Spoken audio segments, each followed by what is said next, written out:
Esperando que se encuentren muy bien.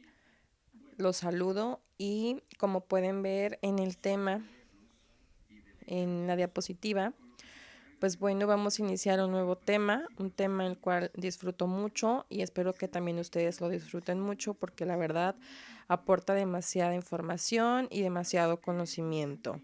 El tema es cómo hablamos, las variantes léxicas de México y también del mundo, ¿sí? Cómo también el mundo influye en México y cómo México influye hacia el mundo. El propósito del tema es en sí que ustedes conozcan la influencia que tiene la lengua del español en el mundo y viceversa. Ahora, para nosotros poder tener esa concepción más palpable como conocimiento, es importante saber que nuestra lengua, el español, la lengua materna, se ha construido a través del tiempo. Y con este tiempo, pues podemos ubicar entonces la importancia que tiene la historia. Y durante la historia, durante los años de la historia, también debemos de contemplar a todas las etnias que se fueron originando y no nada más en nuestro país, sino también en otros países. Entonces, a partir de todos esos aspectos, se va construyendo y se construyó hasta lo que hoy, y de hecho se sigue construyendo lo que es nuestro lenguaje que tenemos como lengua materna.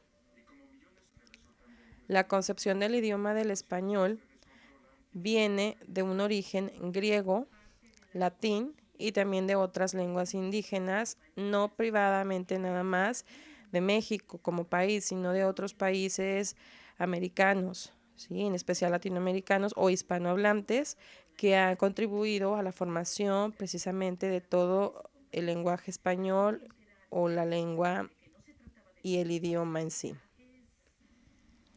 Debido a esto, el español es una lengua oficial que se habla en 21 países en todo el mundo.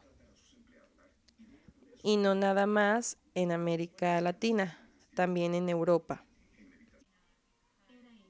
Las distintas lenguas indígenas que se hablan en México, pero también en otros países latinoamericanos, han influenciado de manera muy importante a la lengua española, ¿sí? A tal grado que forman parte del vocabulario del español actual. Acuérdense que cuando los conquistadores llegan a nuestro país, ellos querían imponer la lengua castellana como la primera lengua. Sin embargo, hoy en día, las lenguas indígenas, al menos en nuestro país, aún se siguen conservando como la primera lengua. Los conquistadores no pudieron imponer en sí por completo la lengua del castellano en México debido a que cuando ellos llegaron, las culturas, las etnias del país tenían artefactos, objetos, habían lugares que de repente ellos no conocían, que eran nuevos para ellos, para los conquistadores, y por eso empezaron a optar vocablos y palabras de las mismas etnias. Algunos artefactos, por ejemplo, como el molcajete, el metate, siguen siendo hoy en día pues parte de nuestra cultura y por eso es que su lengua castellana no se pudo imponer como primera lengua, sino de que respetaron los vocablos y la construcción del español, de un español, pero mezclado y respetando las raíces y la cultura de nuestro código lingüístico. Es debido a eso, a esta gran cantidad de etnias y de lenguas que se encuentran y que coexisten en una misma sociedad, que México es conocido ante el mundo como un país multilingüístico, ¿sí? En donde conviven bastantes lenguas, que es muy diferente al poliglotismo o al plurilingüismo, que esto es el dominio que tiene un individuo para hablar distintos idiomas. En este caso no, en este caso el multilingüismo es la coexistencia en sí de varias lenguas en una misma sociedad. Recordando que México es multilingüista desde antes de la conquista, porque no nada más había una etnia, sino que habían bastantes etnias que contribuían al lenguaje o a la lengua española en México.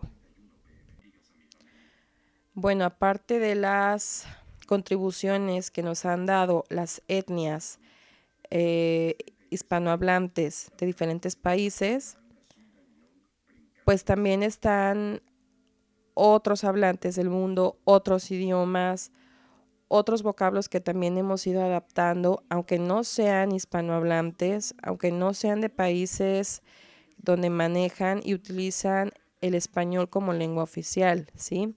También utilizamos palabras extranjeras, las hemos ido adaptando con el tiempo y por eso existe una clasificación de vocablos que nosotros hemos ido pues adaptando para generar lo que hoy en día es nuestro lenguaje y cómo hablamos hoy en día.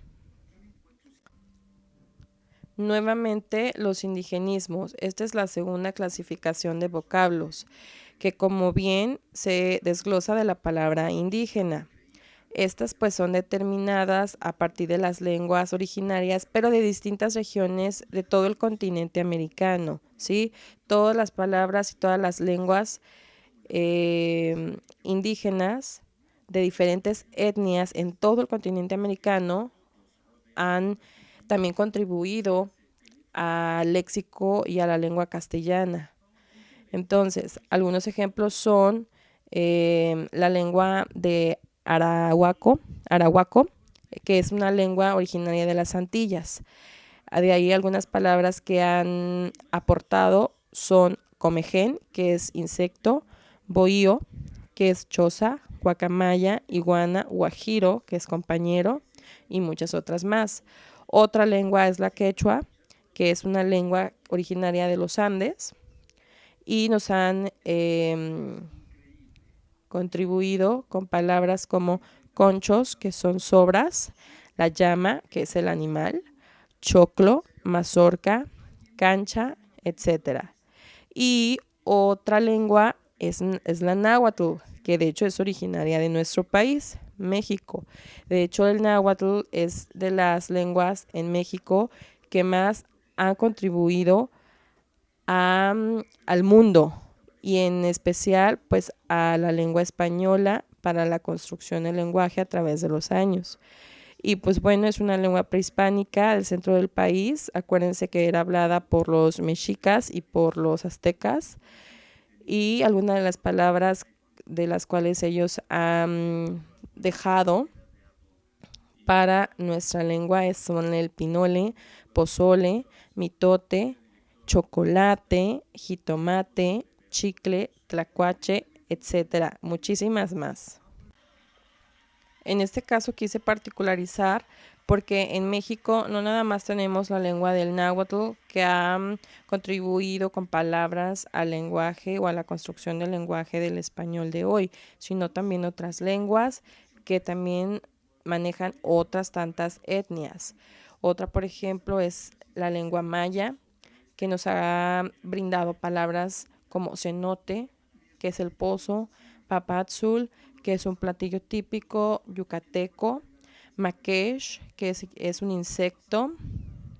Del tarasco, de la lengua del tarasco también tenemos palabras como charal, que es el pez, guarache, del otomí, palabras como naco, del zapoteco, guelaguetza, que es ofrenda, que es un presente, etcétera. Hay muchísimas más palabras y muchísimas más etnias, de hecho, que también han contribuido a la construcción de nuestro español, el español que hablamos hoy en día. Como tercera clasificación tenemos a los arcaísmos. Estas son palabras o expresiones de tiempos pasados cuyo uso pues ya es poco frecuente o en definitiva incluso que ya ha desaparecido. Algunas son es menester, que significa es necesario, empero, que realmente se usaba para pero, aquesto, esto, agora, ahora, entrambos, ambos, o sopapo o bofetada. También son algunos arcaísmos que antes se usaban y que con el tiempo se ha minorado o definitivamente que ya no se usan. Por ejemplo, sopapo y bofetada a lo mejor puede ser un poquito más conocido y es que todavía se usan, pero muy rara vez. ¿Por qué? Porque en su lugar utilizamos a lo mejor sinónimos, pero es para que ustedes contemplen qué son los arcaísmos y algunos ejemplos.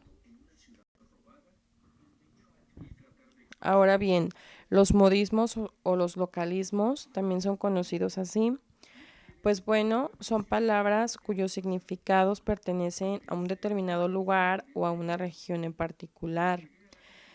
La utilización de estos hacen más fácil el identificar la procedencia de esa persona que utiliza esos modismos y nos dan una referencia del lugar al cual pertenece o del cual es originario. Los localismos también se pueden denominar respectivamente a la región, es decir, en México también se conocen como mexicanismos, en Argentina como argentinismos y en Colombia colombianismos, que son localismos o modismos de esas regiones. Entonces, aquí en México algunos de los localismos o modismos que nosotros tenemos, que son muchísimas y que se han originado a través de los años y que todavía seguimos generando nuevas palabras, nuevos conceptos. Bueno, pues Nel, fresa, cholo, merequetengue, neta, una infinidad de palabras como esas y pues bueno, que también contribuyen de cierta manera a la lengua, al lenguaje del español de hoy en día.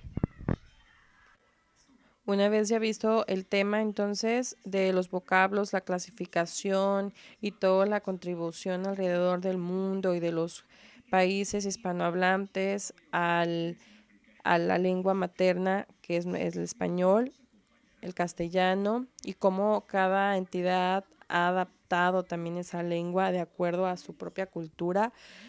Bueno, pues la actividad que van a realizar en la plataforma tiene que ver con este tema y van a realizar un listado de palabras y después oraciones utilizando extranjerismos, indigenismos, arcaísmos y modismos con localismos. Aquí viene un ejemplo de tabla que es como la que les comentaba en las indicaciones en la plataforma. Este es en sí, como pueden ver, puede ser un poquito más fácil, es la palabra, el significado y así van agregando las demás palabras. Debajo de ese pues ya hacen las oraciones. De cualquier manera, si surgiera alguna duda, pues retroalimentaremos en nuestras clases en línea. Pues hasta aquí el tema, muchachos. Espero que estén muy bien y les mando muchos saludos. Hasta luego.